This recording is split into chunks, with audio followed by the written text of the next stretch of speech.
오늘 이제 사도신경 강의 6번째 시간, 본디오 빌라도에게 고난을 받으사 십자가에 못 박혀 죽으시고, 다 같이 한번 고백하시겠습니까? 시작. 본디오 빌라도에게 고난을 받으사 십자가에 못 박혀 죽으시고. 여러분들께서 사도신경을 암송하실 때마다 아마 의문점이 하나 드실 거예요. 어째서 예수님이 본디오 빌라도에게 고난을 받으셨습니까? 예수님은 죽인 것은 유대인이 아닙니까? 그 바리새인들과 서기관들과 그 종교 지도자들이 예수님의 십자가에 못 박혀 죽인 것 아닙니까? 로마 군인들이 예수님의 십자가에 못 박혀 죽인 것 아닙니까? 그런데 왜 사도신경에는 본디오 빌라도에게 고난을 받았다고 되어 있습니까? 아마 궁금해하시는 분도 계실 겁니다.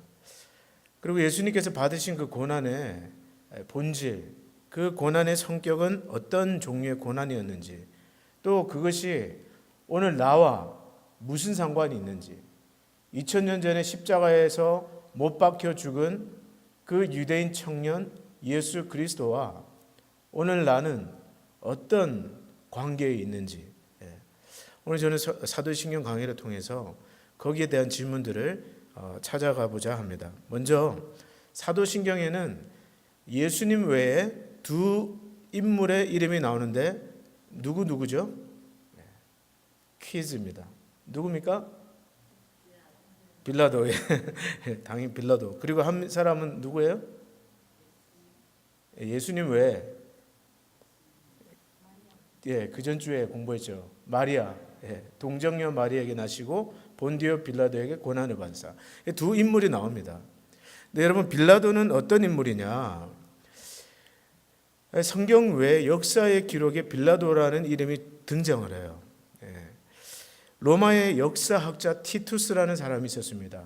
이 사람은 로마의 역사학자인데, 이 사람이 남긴 기록에 따르면 빌라도는 주 26년부터 36년까지, AD 26년에서 36년까지 10년 동안 유대에서 총독을 지낸 인물입니다. 그 당시에 로마에는 황제가 있고 그 밑으로 13명의 총독이 있었어요. 로마 전 제국을 다스리던 13명의 총독이 있었는데, 그 중에 그 팔레스타인 지방을 다스리던 총독이 바로 빌라도였습니다. 그 당시에 유대 지방에는 헤롯이라는 왕이 있었는데, 이 유대인들의 왕이죠. 근데 이 헤롯은 허수아비에 불과했습니다. 실제적으로 그 팔레스타인을 누가 다스렸느냐? 시저에 의해서 임명된 그 총독 빌라도가 그 팔레스타인을 통치했습니다. 그래서 유대인들은 그 로마의 총독인 빌라도에게 세금을 꼬박꼬박 내야 했고, 마치 우리 일제시대 때 조선 총독부 통감인가요? 그 사람이 조선을 다스렸던 것처럼 당시에 로마의 지배하에 살던 이스라엘 백성들을 통치했던 통치자의 이름이 바로 빌라도였습니다. 그 외에 유대의 필로라는 역사가가 있었는데, 이 사람은 그런 기록을 남겼습니다. 예수라는 사람이 밀란을 일으켜서 빌라도가 통치하던 주후 AD 30년에 그를 십자가에 처형했다. 필로라는 사람은 그런 역사적인 기록을 남겼습니다. 정확하게 성경의 기록과 일치하는 역사의 자료죠. 그런가 하면 이 티투스나 필로보다 몇십 년 후에 활동했던 요세푸스라는 사람이 있었는데요. 이 사람이 남긴 기록에 따르자면 빌라도가 너무 가혹하게 통치를 했기 때문에 시저가 다시 그를 로마로 불러들였다는 역사적인 기록을 남기기도 했습니다. 그래서 빌라도의 이름은 성경 외에도 역사의 몇몇 역사가들에 의해서 그 기록이 남아있다는 것을 여러분 먼저 기억하셔야 됩니다. 그것이 왜 중요하냐? 그건 뒤에 제가 말씀을 드릴게요. 그리고 사도 요한이 기록한 요한복음에 따르자면 빌라도는 예수님 잡혀오신 그 예수님에게 법정에서 그렇게 질문합니다. 진리가 무엇이냐? 아마 여러분 그 Passion of Christ 그 보신 분들 혹은 영화를 보신 분들은 그 장면 기억하실 거예요. 채찍을 맞으시고 또 그 빌라도 앞에 선 예수님에게 빌라도가 묻기를 진리가 무엇이냐. 저는 그 장면을 볼 때마다 참 빌라도가 불쌍하다는 생각이 들어요. 왜냐하면 바로 눈앞에 진리 대신 예수님을 보고 있으면서 What is truth? 진리가 무엇이냐? 질문하고 있잖아요. 그 장면을 보면 얼마나 불쌍한지 모르겠습니다. 한편으로 생각하면 내가 이 믿음을 가지고 있다는 것이 나에게서 나온 것이 아니구나. 하나님의 선물이구나. 이것을 깨닫게 됩니다. 오늘 여러분들이 예수는 그리스도시요 나의 주님이시다 라고 고백하십니까? 그것은 여러분들에게 나온 것이 아니에요. 여러분 믿습니까? 좀 확실하게 대답 한번 해보세요. 그것은 여러분에게서 나온 것이 아니라 하나님의 선물이고 성령이 아니고서는 누구도 예수를 주라고 고백할 수 없다고 성경은 말하고 있습니다. 그것이 하나님이 주신 선물이에요. 그런데 안타깝게도 빌라도는 바로 눈앞에 인류 역사의 그 한 정점에 서 있던 진리 자체 대신 예수님을 보고도 진리가 무엇이냐 보지 못한 겁니다. 깨닫지 못한 거예요. 그런가 하면 요한복음 18장 3절에 따르자면 그 빌라도는 신문이 다 끝난 다음에 유대인들에게 이렇게 말합니다. 나는 그에게서 아무 죄도 찾지 못하였노라. 무슨 말이에요? 예수님의 신문한 결과 어떤 고발할 죄도 십자가에 달릴 그런 죄도 발견하지 못했다는 뜻입니다. 그래서 빌라도는 원래 이 예수님을 놓아주고 싶었어요. 그래서 그때 잡혀있던 흉악범이자 강도였던 바라바를 그 앞에 세우고 그 군중들에게 질문합니다. 누구를 놓아주랴? 그때 빌라도는 군중들이 예수님을 놓아줄 것이라 달라고 요청할 것이라고 생각했어요. 그러나 어떻게 됐습니까? 그 자리에 있던 군중들이 뭐라고 외쳤어요? 바라바를 놓아주고 저 예수를 십자가에 매다시옵소서. 여기에 빌라도는 당황을 합니다. 여러분 그런 말이 있어요. 백성은 물은 배를 띄우기도 하고 가라앉히기도 한다. 그래서 백성은 배를 띄우기도 하고 배를 가라앉히기도 한다. 중국의 고서인 정관정료에 나오는 그런 구절인데요. 지금 딱 우리나라가 그 모습을 보고 있지 않습니까? 지금 배가 가라앉기 직전이에요. 백성들에 의해서. 물론 대통령이 명백한 범죄 사실이 있고 헌법에 위배되는 행위를 했다면 대통령도 피해갈 수 없죠. 그런데 여러분 우리가 기억해야 될 것이 있습니다. 다수의 백성들이 뜻이 항상 옳지는 않다는 거예요. 이것이 민주주의의 약점이 여기에 있습니다. 민주주의는 다수의 의견을 중요하게 생각해요. 다수의 의견이 그렇다고 해서 그러나 기억할 것은 그것이 항상 하나님의 뜻과 일치되는 것은 아니라는 것입니다. 오히려 다수의 뜻이 하나님의 뜻과 정반대가 되는 경우도 많습니다. 유대의 역사가 그렇지 않습니까, 여러분? 항상 이스라엘 백성들은 때를 지어서 하나님 앞에 불순종했습니다. 수많은 사람들이, 수십만의 사람들이 때를 지어서 하나님께 불순종하고 하나님께 반항했어요. 그리고 한 사람 선지자를 통해서 하나님은 그분의 뜻을 나타내셨습니다. 그래서 여러분 다수의 뜻이 항상 하나님의 뜻은 아닐 수 있다는 것 우리는 기억할 필요가 있습니다.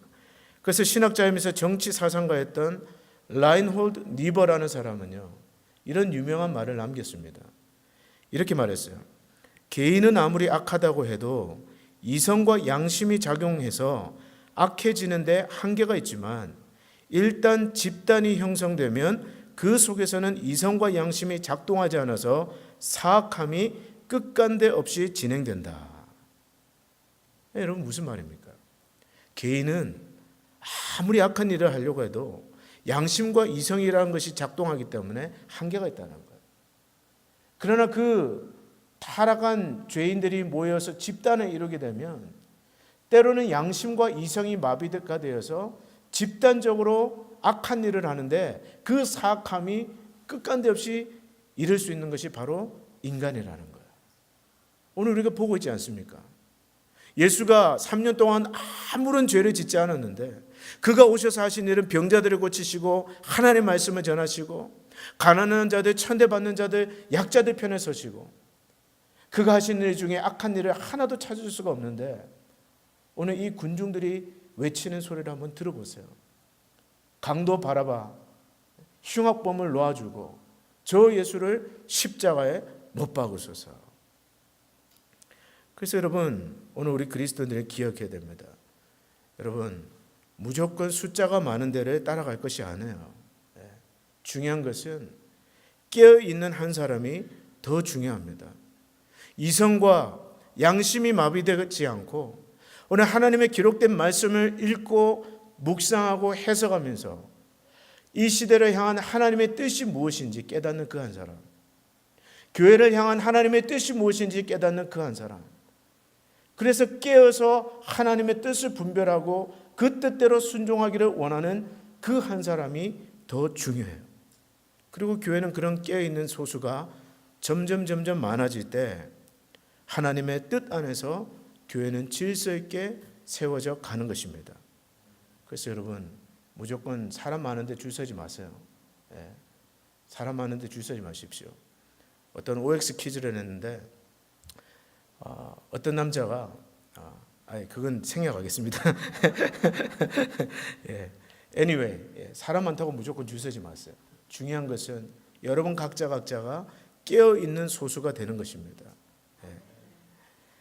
여러분 빌라도는 굉장히 정치적인 계산이 빠른 사람이었어요. 정치가였습니다. 나중에 한번 보세요. 지금 딱 정치가들 하는 그 짓을 그대로 합니다. 어떤 문헌에 따르면 이 빌라도는 예루살렘 성전에다가 그 로마 황제의 문양과 또 로마 황제의 초상을 갖다 두고 그 앞에 절을 시켰어요. 통치의 수단이죠. 마치 우리가 일제시대 때 그 일본의 신사를 향해서 절을 하고 그렇게 했던 것처럼 이 빌라도는 그것을 정치적으로 이용을 했습니다. 그래서 유대인들의 어떤 반란과 어떤 반감을 더 가지게 되었죠. 그리고 또 세금을 굉장히 높게 물렸습니다. 그래서 이 빌라도가 통치할 때 유대에서는 반란이 끊이지가 않았어요. 그 예수님의 제자 중에 한 사람이 있던 시몬 같은 사람도 열심 당원이었습니다. 게릴라들이 있었고 막 테러를 하고 곳곳에 소요와 반란이 일어났어요. 그래서 사실 이 빌라도는 그 가이사랴 빌립보 지방을 통치하고 있었는데 6월절에 밀란이 일어난다는 첩보를 듣고 예루살렘에 내려왔습니다. 그때 예수님을 재판하게 된 거였어요. 그런데 이 빌라도는 예수님이 무죄하다는 것을 알면서도 마지막 판결은 어떻게 했느냐? 우리가 아는 것처럼 예수를 십자가에 못 박도록 그들에게 내어 주었습니다. 그리고 물을 가져다가 자기의 손을 씻으면서 나는 이 사람의 죄에 대해서 무죄하다. 너희가 당하라. 공을 그들에게 넘긴 겁니다. 여러분, 책임을 회피하고 책임을 떠넘기는 것이 정치가들의 공통적인 모습이에요. 2000년 지나 지금이나. 나는 무죄하다. 여러분, 우리가 이 빌라도는 자신이 그 죄를 물에 씻었다고는 했지만 오늘 그 빌라도를 통해서 우리는 악이 무엇인지 보게 됩니다. 자, 여러분 한번 보세요. 악이 무엇입니까? 내가 적극적으로 죄를 짓는 것만이 악이 아닙니다. 오히려 진실을 알면서 아무것도 하지 않으려는 그것이 악이에요. 예수님이 무죄하다는 것 알았습니다. 또 빌라도는 그 예수님을 풀어줄 수 있는 능력도 있었습니다. 그러나 그는 결단하지 않고 다른 사람에게 책임을 떠넘기면서 손을 씻고 있는 거예요. 오늘 빌라도를 통해서 볼 수 있는 악이 바로 이것입니다. 무엇이 옳은지도 알고 있고 또 옳은 것을 행할 수 있는 위치에도 있으면서 행하지 않는 것. 그것을 방조하는 것. 또 더 나아가 그것을 다른 사람에게 책임을 떠넘기는 것. 그것이 바로 빌라도의 죄목입니다. 그래서 여러분, 사도신경은 그 빌라도를 보면서 본디오 빌라도에게 고난을 받으사라고 표현하고 있는 것입니다. 또 한 가지 왜 빌라도에게 고난을 받았냐고 표현이 되어 있냐면 제가 말씀드린 것처럼 이 기독교는 어떤 픽션이 아니라는 거예요. 사람이 지어낸 소설과 같은 이야기가 아니라 역사적으로 일어난 사건에 기반을 두고 있다는 것을 사도신경은 의도적으로 말해주고 있습니다. 무슨 말이에요? 빌라도라는 인물이 어떤 소설가가 지어낸 이야기가 아니라는 거예요. 예수라는 인물이 2000년 전에 살았는데 그 예수라는 인물이 십자가에서 죽었다는 것이 허구가 아니라는 겁니다. 말씀드린 것처럼 티투스라든지 필로라든지 성경 위의 역사적인 자료에서도 빌라도는 분명히 존재합니다. 이것은 무엇을 말합니까? 이 기독교는 역사적으로 일어난 분명한 사건 위에 기초하고 있다는 거예요. 사도신경 그걸 말하고 있습니다. 그런데 그게 왜 중요합니까? 그것이 왜 중요하냐? 그것은 여러분과 제가 받은 구원이 참 진리요 사실 위에 기반을 두고 있다는 뜻이에요. 뒤집어 얘기해서 만약에 예수가 신화다. 예수는 존재하지 않았는데 소설과 같은 소설의 주인공 같은 사람이다. 빌라도도 마찬가지고. 그렇다면 오늘 여러분과 제가 믿고 있는 이 영원한 생명에 대한 진리 그리고 부활에 대한 진리 십자가의 복음은 허구가 되어버린다는 것입니다. 그래서 여러분 이 사도신경은 분명하게 정확하게 고백하고 있는 거예요. 본디오 빌라도라는 역사적인 실존적인 인물 그 인물에게 예수가 고난을 받으셨고 예수가 십자가에 못 박혀 죽은 그 사건은 역사 속에 분명하게 일어난 일이라는 것입니다. 그래서 여러분 우리가 그것을 보고 우리가 받은 구원, 우리가 받은 영생, 우리가 받은 영원한 부활을 믿게 되는 거예요. 자, 그렇다면 오늘 예수님이 십자가에 못 박혀서 죽으셨다고 하는데 이 예수님이 받으신 고난의 성격은 무엇인가? 예수님이 받으신 고난은 어떤 종류의 것인가? 이 세 가지 관점에서 우리가 볼 수 있는데 첫 번째로는 예수님은 먼저 육체적인 고난을 받으셨습니다. 사실 우리가 사순절이라든지 패션 위크라고 이야기합니다. 고난주간. 부활절 직전에 있는 일주일간을 우리가 고난주간으로 지킵니다. 그래서 한국교회는 대부분의 교회가 고난주간 특별 새벽기도를 그때 진행을 합니다. 근데 여러분 사실 예수님은 그 일주일 동안만 고난을 받으신 게 아니에요. 예수님은 그 출생부터 죽음에 이르기까지가 다 고난의 삶이었습니다. 우리가 그걸 잘 이해해야 돼요. 여러분 어떤 신학자는 이렇게 표현했어요.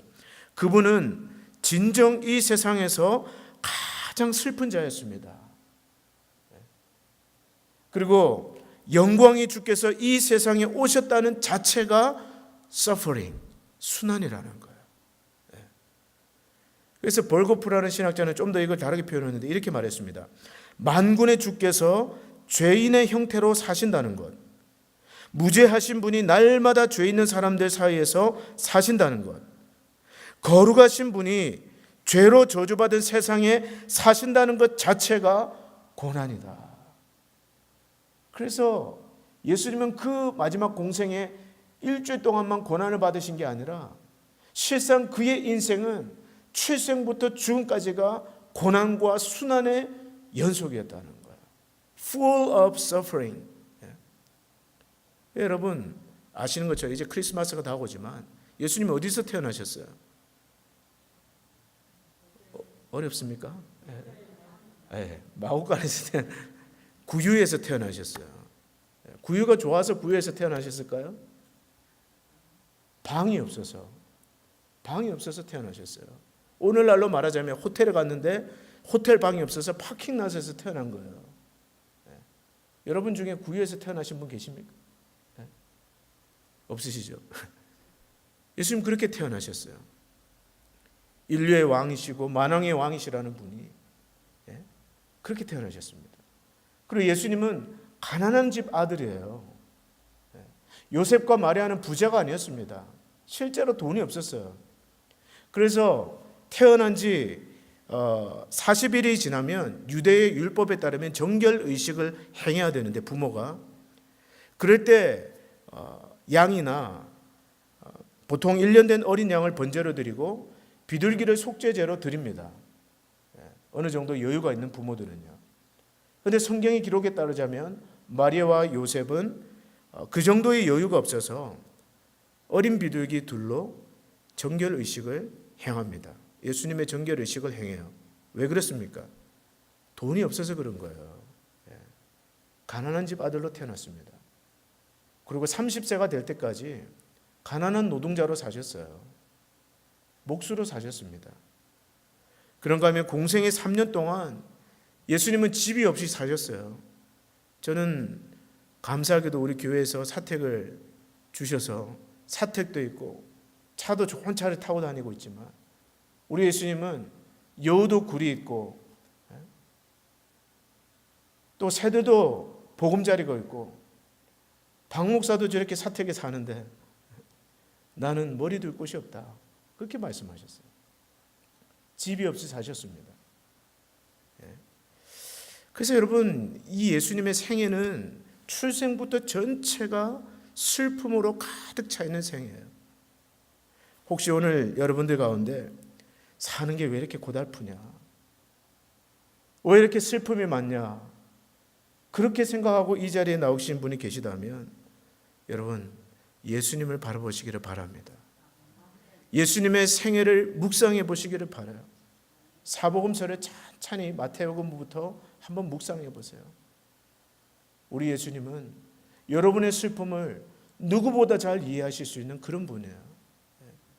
왜냐하면 그분이 친히 모든 슬픔과 가난과 고통을 체험하셨기 때문에 그렇습니다. 그런가 하면 마지막 죽음은 어떻습니까? 우리가 아는 것처럼 여러분 십자가에 달리시기 전에 채찍에 맞으셨잖아요. 참 멜 깁슨이 너무 좋은 영화를 만들었어요. Passion of Christ. 그 장면 한번 보십시오. 보신 분은 아실 거예요.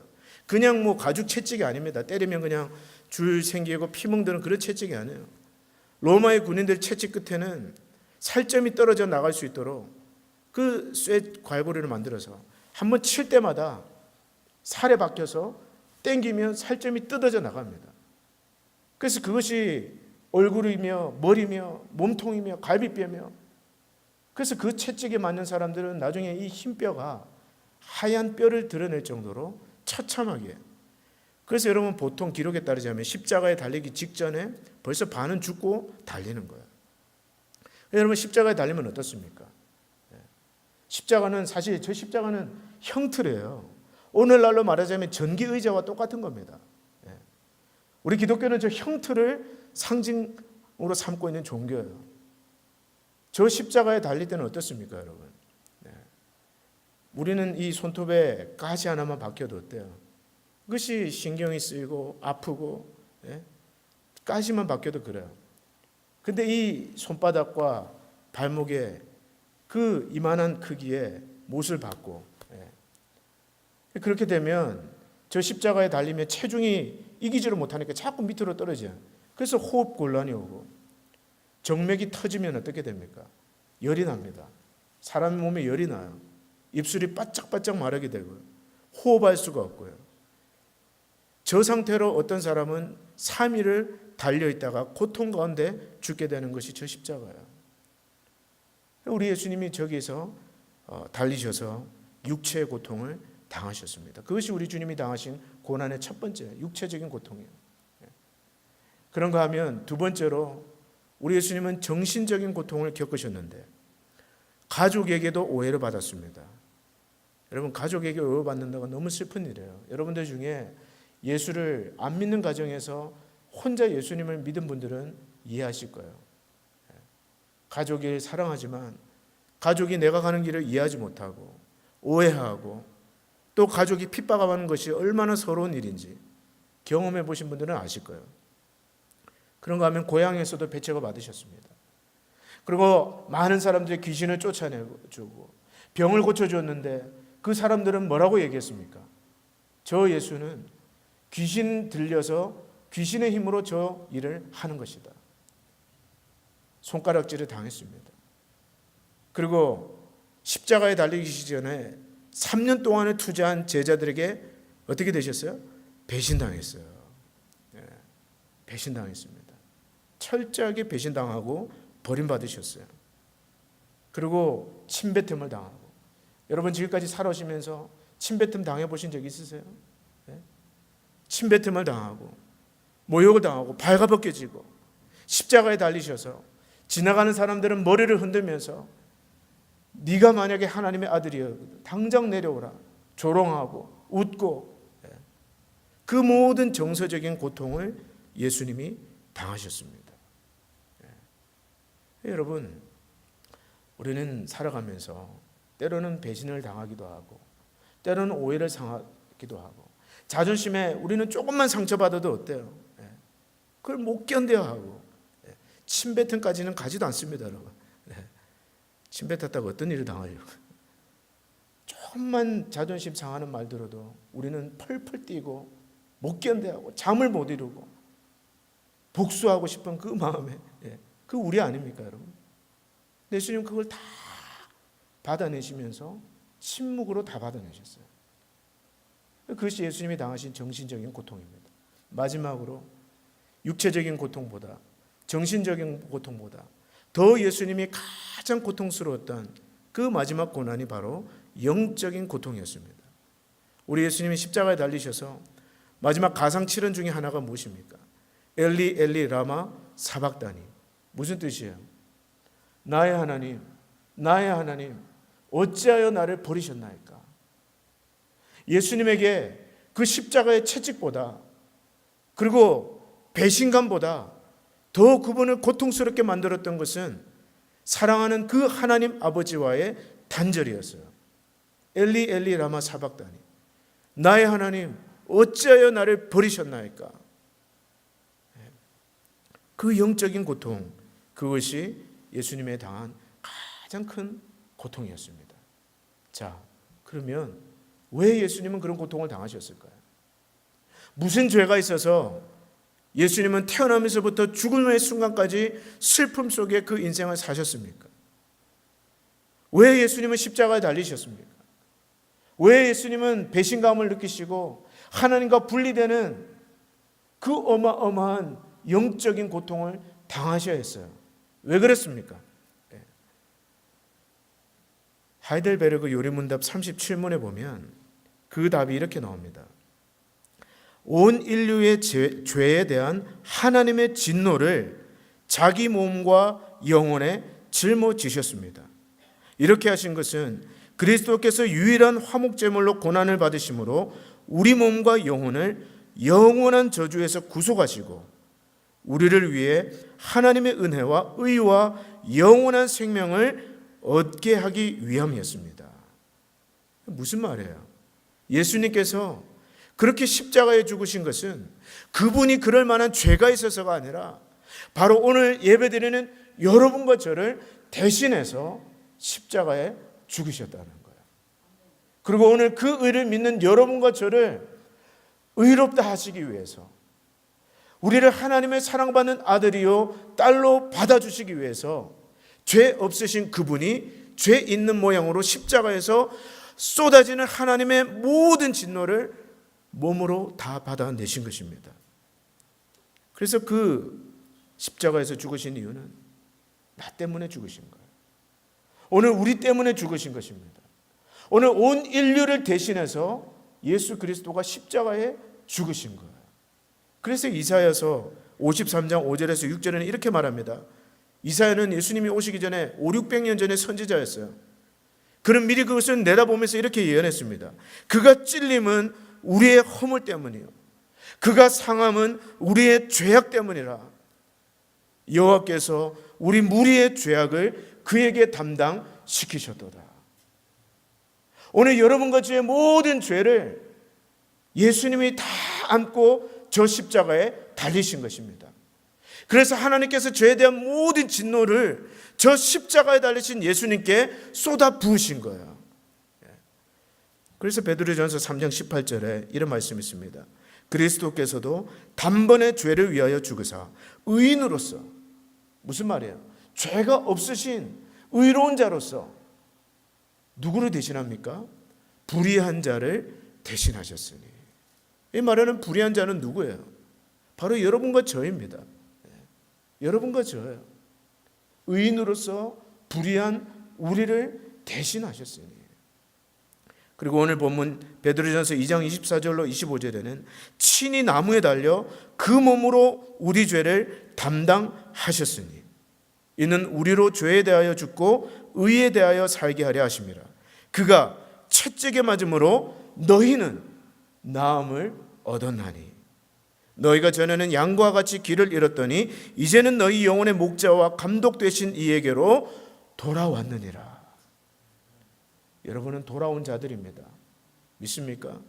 여러분은 나음을 입은 자들이에요. 죄 용서를 받은 자들입니다. 여러분은 더 이상 죄의 종이 아닙니다. 하나님의 의의 종이 되셨습니다. 우리는 마귀의 자녀가 아니에요. 오늘 여러분과 저는 사랑받는 하나님의 아들이요 하나님의 딸입니다. 그것이 어떻게 이루어졌어요? 그가 채찍에 맞음으로. 그가 채찍에 맞음으로 우리는 나음을 입었습니다. 그래서 여러분 이것이 하나님의 사랑이에요. 그래서 우리는 십자가 그 사랑, 아까도 우리 찬양했잖아요. 저 형태를 보고 우리는 십자가 그 사랑을 노래합니다. 왜요? 로마서 8장 32절의 말씀처럼 자기 아들을 아끼지 아니하시고 우리 모든 사람을 위하여 내어주신 하나님 아버지의 사랑이 저 십자가를 통해서 표현됐기 때문에 그래요. 여러분들 중에 누가 사랑하는 자기 아들을 저 십자가에 죽게 하고 원수된 자식을 입양하는 사람이 누가 있습니까? 누가 있어요? 여러분 그렇게 하시겠어요? 안 그렇습니다. 못합니다. 저도 못해요. 사랑하는 내 아들을 저 십자가에 대신 죽게 하고 원수의 자식을 내 아들로 입양하는 그 일을 누가 하셨습니까? 하나님이 하셨다는 거예요.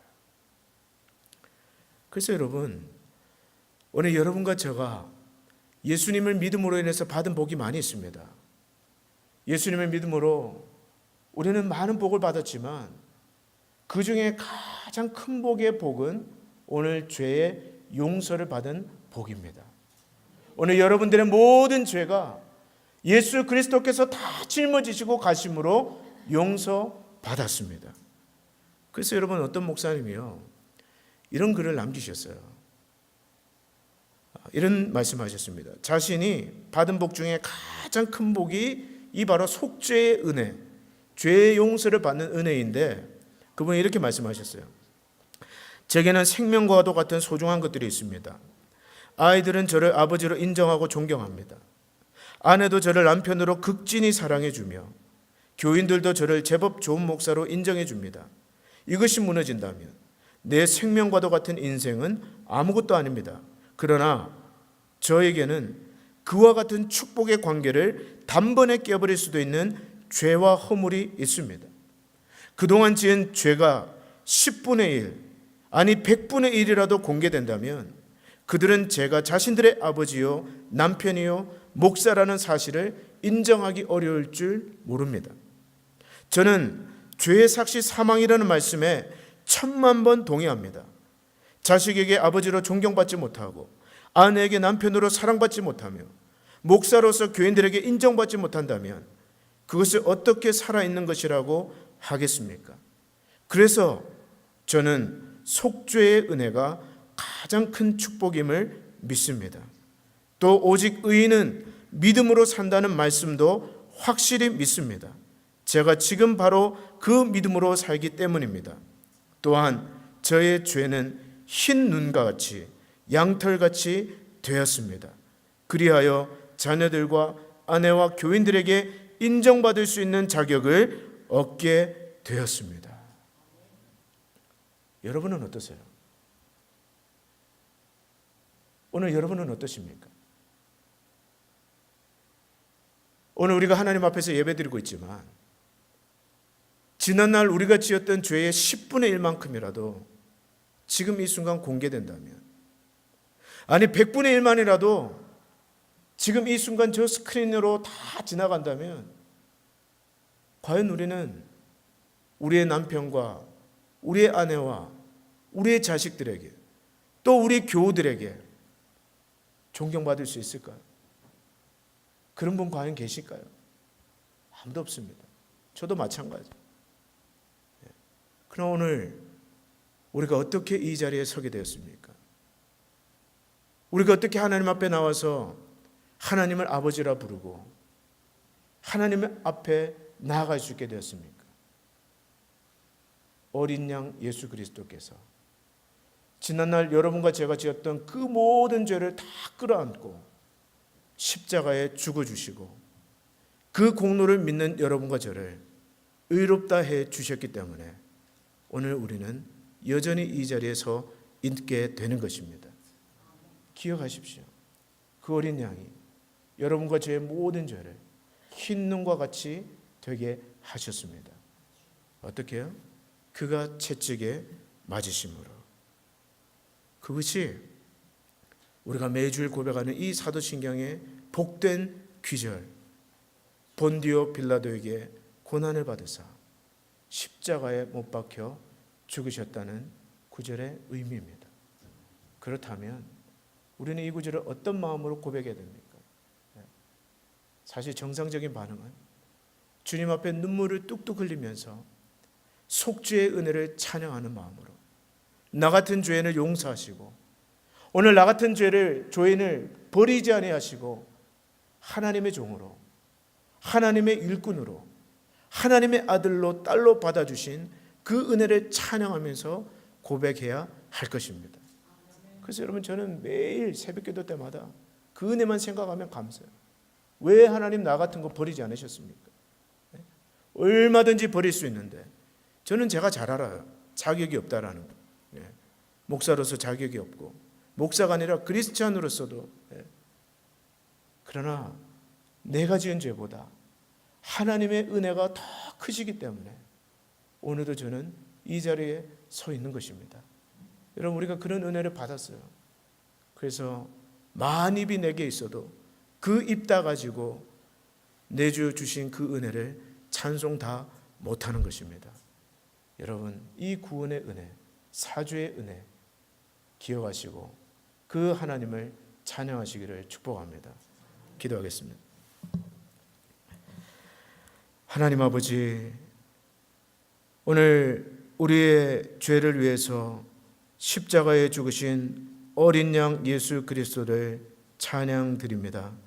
하나님, 우리 죄가 주홍 같을지라도 눈과 같이 희게 되게 하시는 그 속죄의 은혜, 아버지 이 시간 기억하게 하시고 하나님 아버지여 그 사랑을 가슴 깊이 느끼고 하나님을 찬양하는 우리의 삶이 되게 하여 주시옵소서. 예수님의 이름으로 기도드립니다. 아멘.